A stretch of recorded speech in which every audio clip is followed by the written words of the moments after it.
دیکھ رہے ہیں سٹی 11 نیوز خبر شامل کرتے ہیں ستیانہ بنگلہ سے ہمارے ڈویژنل بیورو چیف تحسین حیدر کی رپورٹ کے مطابق رجکوٹ کے نواحی گاؤں نزچک نمبر 168 گاہ میں سراج میں دارالطاہرہ کی تعمیرات اور شجرکاری کا افتتاح بدر سلسلہ نقشبندیہ پیر سید علی طاہر بادشاہ گیلانی افی انا سجادیہ نشین مرکزی درگاہ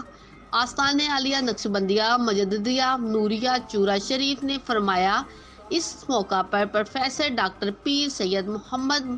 منظور آصف طاہر بادشاہ گیلانی نور اللہ مرکزہ کے درجات عرفہ کے لیے دعا کی گئی۔ اس موقع پر پیر سید علی طاہر بادشاہ پیر آف چورا شریف نے اپنے خطاب میں فرمایا کہ صوفیہ نے قلب کی تازگی کے لیے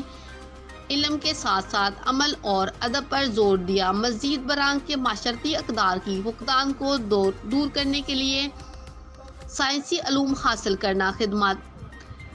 انسانیت میں ہر اول دستہ بننا اور صحبت صالحین سے تزکیہ نفس کرنا جاتے ہوئے مادی دور میں مسلمانوں کے عروج اور دائمی روشن مستقبل کے لیے بہت ضروری ہے۔ پیر صاحب نے شجرکاری کا افتتاح کرتے ہوئے فرمایا کہ جس طرح انسانی دل و دماغ کی شادابی کے لیے علم و